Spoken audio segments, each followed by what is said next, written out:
Malam yang tidak akan pernah kulupakan. Langit malam itu tampak seperti luka yang menganga. Awan hitam menggantung berat, menyembunyikan bintang-bintang yang biasanya menemani tidur. Petir menyambar tajam, suaranya menggema seperti kemarahan yang meledak dari langit. Aku Arka, anak laki-laki 9 tahun, berdiri di balik pintu kamar dengan napas tertahan. Sore tadi, ibuku memelukku seperti biasa setelah aku pulang sekolah. Ia tersenyum, meski matanya tampak sedikit bengkak. Aku tidak bertanya. Aku pikir ibu hanya lelah. Tapi ada yang berbeda. Biasanya, rumah kecil kami dipenuhi bau sedap masakan ibu. Semur ayam atau sayur bening kesukaanku. Tapi malam itu kosong.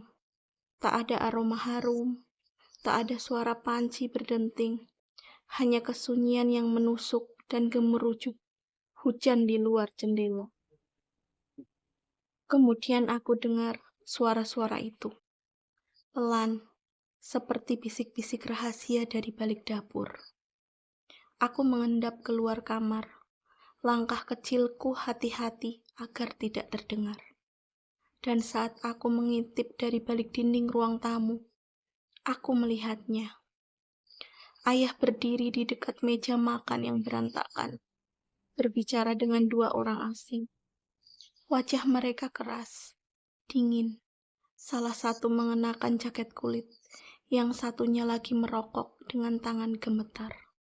Mata mereka menatap tajam ke arah ayah, seolah-olah menuntut sesuatu yang tidak bisa ditunda lagi. Sementara itu, di sudut dapur, ibu duduk di lantai. Tubuhnya gemetar, rambutnya terurai kusut, air matanya mengalir tanpa henti. Ia memeluk lututnya, seperti mencoba melindungi diri sendiri dari sesuatu yang tak terlihat.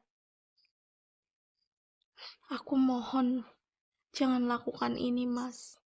Suara ibu bergetar lirih, tapi tajam menembus hatiku. Satu-satunya cara, mereka akan membunuh kita kalau aku tidak bayar. Suara ayah membentak, keras seperti pecahan kaca menghantam dinding.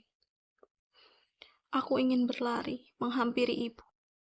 Ingin memeluknya dan bilang, semuanya akan baik-baik saja. Tapi tubuh kakiku seperti terpaku ke lantai. Lidahku keluh. Aku tak paham sepenuhnya apa yang sedang terjadi. Tapi aku tahu, ini bukan hal yang bisa diperbaiki dengan pelukan atau kata-kata anak kecil. Lalu, semuanya terjadi begitu cepat. Salah satu lelaki itu menghampiri ibu dengan kasar. Ia menarik lengan ibu yang lemah. Ibu menjerit, berusaha berpegangan pada kursi. Tapi tubuhnya terlalu rapuh. Suaranya menembus dinding malam yang dingin. Arka, nak, jeritan itu menghantam jantung. Aku terbangun dari keterpakuanku dan langsung berlari. Tapi ayah menangkapku, memelukku kuat-kuat dari belakang. Diam, Arka, diam. Suaranya terdengar panik, putus asa, hancur. Aku meronta, menangis, menendang, memukul, tapi ayah tak melepaskan pelukannya. Aku hanya bisa melihat ibu diseret keluar rumah oleh dua orang lelaki itu. Suara langkah kaki, suara hujan deras, dan suara pintu yang dibanting menjadi simfoni malam yang paling menyakitkan dalam hidupku. Beberapa menit setelah keheningan menggantikan cerita, aku merasakan tubuh ayah gemetar. Ia melepasku perlahan, duduk di lantai, menunduk. Tangannya menggenggam sebuah amplop berisi uang. Dan di sanalah, untuk pertama kalinya dalam hidupku, aku melihat ayah menangis. Tapi tangisnya bukan karena kehilangan, melainkan karena uang di tangannya.